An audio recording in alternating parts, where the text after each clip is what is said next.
अस्सलामु अलैकुम वरहमतुल्लाहि वबरकातुहू।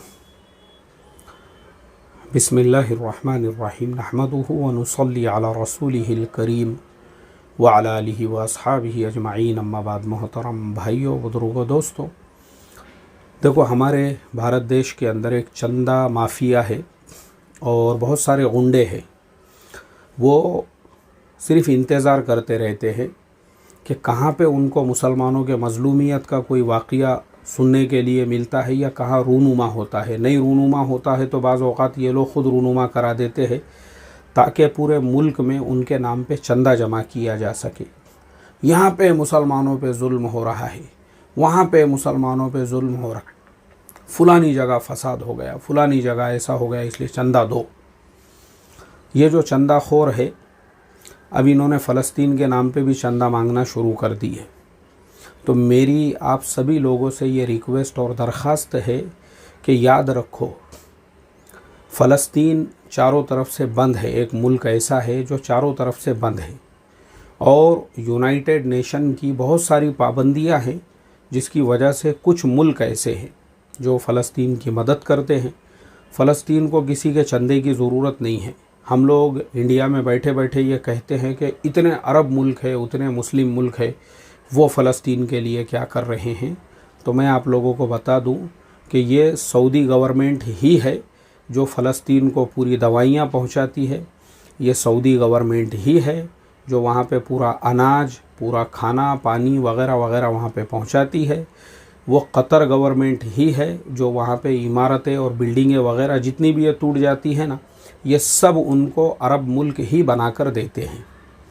अब चूँकि हम झोपड़पट्टियों में रहते हैं यहाँ पे, तो हमको अपने बाजू की झोपड़पट्टी का बराबर से पता नहीं है, मगर अब क्या करेंगे, हमको आदत पड़ गई हुई है। चाइना में जुल्म हो रहा है और फ़लस्तीन में ऐसा हो रहा है और फ़लाने मुल्क में वैसा हो रहा है।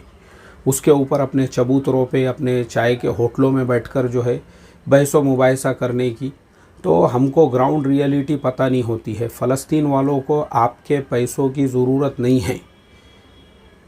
आप अपना देखो, अपने घर में वही पैसों से एक डजन भर के केले लेके चले जाओ, 1 किलो भर के अंगूर लेकर जाओ। बच्चे खाएंगे, खुश होंगे, बोलेंगे चलो आज अब्बा ने केले लेके आए, अब्बा ने अंगूर लेके आए, दुआ देंगे वो आपको। लेकिन वो 50 रुपये और 100 रुपये अगर आपको लगेगा कि फ़लस्तीन के आपके पहुँच रहे हैं, तो आपसे बड़ा दुनिया में कोई भी बेवकूफ़ नहीं है।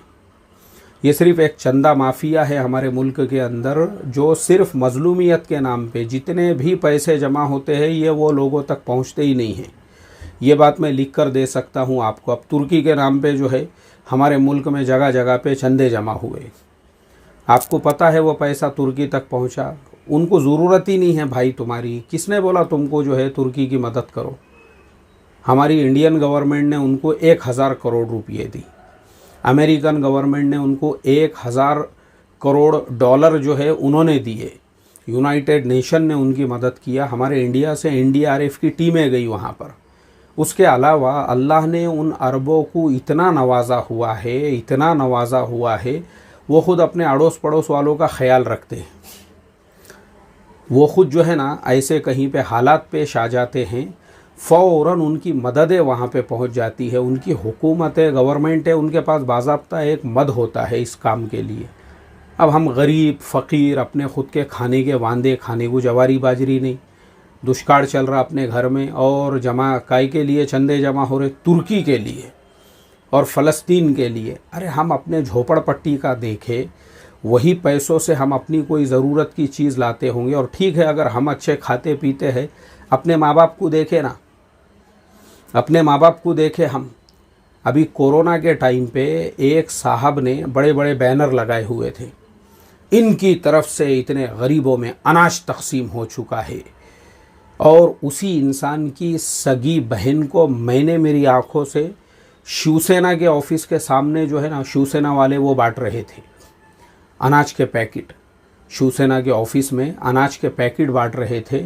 मैंने उसकी सगी बहन को शिवसेना के ऑफिस के सामने लाइन में खड़े हुआ देखा, और भाई साहब के नाम पे बड़े बड़े बैनर लगे हुए हैं, गरीबों में अनाज बांट रहे हैं, फ़कीरों में अनाज बांट रहे हैं। हमारा मेंटल प्रॉब्लम है ये।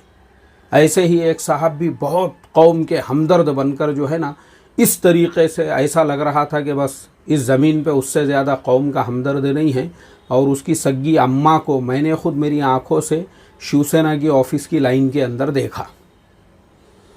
मुझे आप बताइए भाई, क्यों तुम अपना देखो ना, अपने माँ बाप को देखो। माँ बाप को फ़लस्तीन को चंदा भेजने से पहले मेरी रिक्वेस्ट है, माँ बाप को देखो। माँ बाप को कितने दिनों से जाके उनको मिले नहीं, उनको दवा गोली को पैसे है क्या नहीं है, माँ बाप के हालात कैसे है। बकरे का गोश्त ला के खिलाओ माँ बाप को तो दुआ लगेंगी। अब्बा को पूछो कितने दिनों से अंगूर नहीं खाए, कितने दिनों से जो है पाइनएप्पल नहीं खाए। अम्मा को पूछो ना कौन सी चीज़ तुमको बाज़ार से पसंद है, वही पैसों से उनको ले जाके खिलाओ, दुआ लगेंगी तुमको। तुम्हारी सग्गी बहन, उसके घर पे जाके देखो। अभी मेरे एक अज़ीज़ दोस्त है, वो हर काम मेरे से मशवरा लेके करते हैं, अल्लाह उनकी उम्र में बरकत दे। रमज़ान से पहले मशवरा लिया उन्होंने, भाई मेरे पास मैं ज़कात के पैसे कैसे तकसीम करूं। मैंने कहा सबसे पहले अपने रिश्तेदारों का हक़ अदा करो, सबसे पहले रिश्तेदारों का। अब उन्होंने रिश्तेदारों में तहक़ीक़ किए तो पता चला कि उनकी एक सगी खलेरी बहन, उसके ऊपर पूरे महल्ले का कर्ज़ा हो चुका है। आए दिन कर्ज़े वाले आते हैं और उनके जो खलेरे भवनई हैं उसको दम दाटी करते हैं। उसको जो है वो कुछ लोगों ने उसका रिक्शा लेके चले गए घर के सामने का।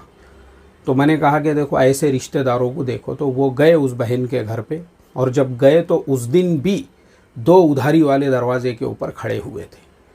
तो हमारे ये दोस्त ने, उन्होंने बोले भाई ये क्या है तुम्हारे हालात, क्योंकि इनका भी कर्ज़ा था उनके ऊपर, इनके अलावा और लोग। उन्होंने बोले हमारे ऊपर पहले ही सबके कर्ज़े हो गए। तो उन्होंने बोले ठीक है, जितने कर्ज़े वाले हैं सबको फ़ोन करके बुलाओ।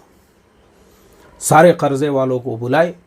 3 लाख रुपये उन्होंने ज़कात के पैसों में से जितने भी कर्ज़े वाले थे वो सारे कर्ज़े वालों को दिए। सबके कर्ज़े नील हो गए। रिक्शे वालों ने रिक्शा वापस ला कर दिए, और इन्होंने इनको भी घर खर्चे के लिए कुछ पैसे दे दिए और कहा इससे महीने 15 दिन का अनाज पानी भरो, और अल्लाह के वास्ते इसके बाद मुझे तुम्हारे कर्ज़े की जो है कोई ख़बर नहीं मिलना चाहिए। पता चला कि वो खलेरी बहन को बिस्या जलाने का बहुत शौक़ था। बिस्या, बहुत सारे आपाओं को, बहुत सारे खालाओं को जो है ना, उनको मुमताज़ क्या नाम है वो बी अम्मा बनने का बहुत शौक़ रहता उनको। बेगम हज़रत महल, रानी लक्ष्मीबाई, बहुत शौक़ रहता उनको। मैं भी जो है रानी लक्ष्मीबाई बनूं, मैं भी जो है महल्ले के अंदर मेरी भी एक वो होना चाहिए पोजीशन के फुलाने खाला बिस्या चलाते हैं, फुलाने आपा बिस्या चलाते हैं। और एक दिन ऐसा होता है जिसकी खुल गई वो लेके भाग गया पैसे, और फिर उसके बाद में आ गए अपने गर्दन के ऊपर। अब जिन लोगों ने भरे थे वो सब वहाँ पे आके खड़े हो गए, भाई हमारे पैसे। तो ये बड़ा बनने का जो शौक़ रहता ना, बड़ा बनने का, बिस्या चलाने का, और अपने आप को जो है बहुत बड़ा लीडरनी साहिबा बनाने का, ये ख़तरनाक बीमारी है ये।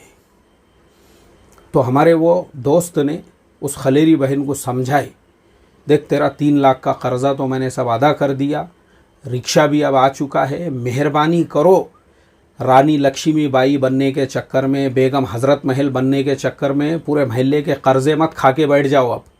अब अपनी हलाल की रोज़ी कमाओ और आराम सुकून से घर चलाओ अपना। तो कुछ लोग जो होते हैं ना ऐसे समझदार, उनको समझाना पड़ता है, तो वो इस तरह से अपने रिश्तेदारों के हुकूक अदा कर देते हैं। तो असल जो आपको फ़लस्तीन को चंदा देने का है, उससे बेहतर यह है अपने रिश्तेदारों में देखो। आपकी बहन के ऊपर तो कई महल्ले वालों का कर्ज़ा नहीं है, आपके भाई का रिक्शा तो लोगों ने नहीं लेकर चले गए। एक तरफ एक भाई का तो बर्थडे आलीशान हो रहा है और दूसरा भाई रिक्शा चला रहा है, और वो भी किराए का, तो उसको अच्छा रिक्शा लेके दे दो, दुआ लगेंगी उसकी। एक आधे भतीजी को, एक आधे भांजी को, एक आधे भांजे को, भतीजे को कॉलेज स्कूल के कपड़े नहीं होंगे, फ़ीस भरने को पैसे नहीं होंगे, किताबें नहीं होंगी, या उनका यूनिफॉर्म नहीं होगा, उनकी मदद करो, दुआ लगेंगी आपको। तो असल करने का जो काम है, फ़लस्तीन के नाम पे चंदा तो जमा होगा, वो चंदा वहाँ तक पहुँचेगा नहीं। जो मैंने कहा ना कि इंडिया में चंदा गैंग, चंदा माफिया और चंदा जमा करने वाले गुंडे, इनका धंधा है ये। चंदा एक बहुत बड़ी इंडस्ट्री है। लोग चंदे के मामले में इतने सेंसिटिव है, आप चंदा बोलो खाली बयान के अंदर। मेरे अगेंस्ट में लोगों ने गुंडों को सुपारी दे दिए थे, चंदे के खिलाफ बोल रहा, बोले ये AK-47 से भून डालो इसको। मेरे अगेंस्ट में गुंडों को सुपारी दे दी है। गुंडे आ गए मेरे पास झगड़ा करने को, जो भाई दादा हफ्ता वसूली करने वाले, क्यों चंदे के खिलाफ बोला, बोले इसने। तो ये जो चंदाखोर गुंडे हैं ना, चंदाखोर गुंडे खतरनाक है ये। तो मैं आपको सिर्फ इतना समझा सकता हूँ, ये गुंडों के नाथ को तो अपन नहीं लगा सकते, लेकिन आपको समझा सकते हैं कि तुम्हारा पैसा जो भी मजलूमों के नाम पे जमा होता है इंडिया में, ये भी एक बहुत बड़ी इंडस्ट्री है। जुल्म हो रहा है यहाँ, जुल्म के नाम पे चंदा जमा करो और खा जाओ। तो इसके लिए जुल्म कहीं भी नहीं हो रहा है, बल्कि आप जो है फ़लस्तीन वालों के लिए दुआ करो। आपका चंदा वहाँ तक जाने वाला नहीं, याद रखो। जो लोग बर्मा के नाम पे भी चंदा जमा करते हैं वो बर्मा को नहीं जाता है। रोहिंग्या मुसलमानों के नाम पे जो लोगों ने चंदे जमा करे वो कभी रोहिंग्या मुसलमानों तक नहीं पहुँचा।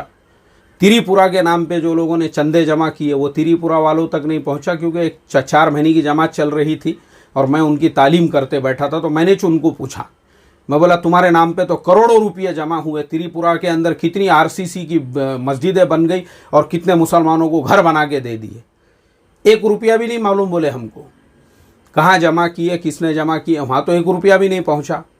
तो याद रखो, चंदा खोरों से, चंदा माफिया से, चंदा गैंग से सावधान, होशियार रहो। कहीं ये डाकू आपको लूट ना ले। फ़लस्तीन के नाम पे इनकी टपरियाँ, दुकानें हैं, ये मजलूम बोले तो इनकी दुकान और इनकी टपरी है, और अगर कहीं नहीं हो रहा तो भी ये क्रिएट कर देते हैं, जुल्म हो रहा है। अल्लाह हिफाजत फरमाए। तो इसके लिए चौकन्ने रहो। अपना 1 रुपया भी नहीं, आपको दुआ करना। उनको ज़रूरत नहीं है, मेरी बात समझ रहे नहीं आप, ज़रूरत ही नहीं है। ये जो अरब मुल्क है ना भाई, ये सब उन्होंने उनकी पूरी जिम्मेदारियां ली हुई हैं, उनको ज़रूरत ही नहीं है। उनके नाम पे जितने चंदा करने वाले हैं, मैं मलेशिया में था, मेरी अहलिया भी साथ में थी, हम लोग एक रास्ते से गुजर रहे थे तो एक बुर्क़े वाली औरत आ गई और मेरी अहलिया का ऐसा बुर्क़ा पकड़ ली उसने, या उख्ती नहनु मिन फ़लस्तीन नहनु फी, ऐसा वो अरबी के अंदर बोलने लगी। तो और चेहरा खुला हुआ था उस औरत का। मैंने कहा कि भाई आप फ़लस्तीन से है तो आप इस तरीक़े से फ़लस्तीन के नाम पे ये चंदा मांगने का तरीक़ा नहीं है आपका, गलत आप इस तरीक़े से चंदा मांग रहे हो। तो मेरे एक अज़ीज़ दोस्त थे, मैंने फ़ौरन फ़ोन लगाया उनको। मैं बोला यार हम फ़लाने एरिए में हैं तो यहाँ तो फ़लस्तीन के नाम पे चंदा मांग रहे हैं। तो उन्होंने बोले वो फ़लस्तीन के है ही नहीं, बोले वो लोग अपने इधर के ही है, इंडिया, पाकिस्तान, बांग्लादेश के, जिनको थोड़ी बहुत अरबी आ जाती, और वो ये मुल्कों में आके उनके नाम पे, मतलब अपने मुल्कों में तो चंदे कर रहे, ये मुल्कों में भी आके उनके नाम पे चंदा जमा करते। तो उन्होंने बाद में तहकीक हुई, पता चला वो औरत बांग्लादेशी थी और वो मांग रही थी किसके नाम पे, फ़लस्तीन के नाम पे चंदा। हर जगह बदनाम करके रखे हमने उनको। आप मक्कतुल मुकर्रमा, मदीना मुनव्वरा में भी जाओगे, जो लोग फ़लस्तीन और सीरिया के नाम पे चंदे मांगते हैं वो फ़लस्तीन और सीरिया के है ही नहीं। पुलिस को वहाँ के पता चला, फ़ौरन गाड़ी आ जाती वहाँ पे उनको उठाने के लिए। तो ये एक धंधा है, ये एक इंडस्ट्री है, याद रखो, ये चीज़ों को समझो।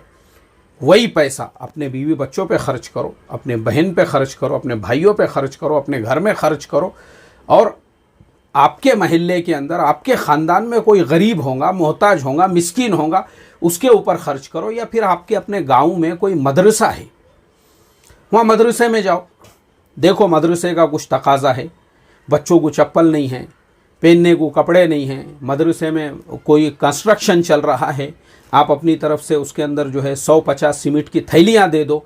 बिल्कुल ये करने के काम है, ये काम करो आप, ठीक है। चलिए दुआओं की दरख्वास्त है। अस्सलामु अलैकुम व रहमतुल्लाहि व बरकातुहू।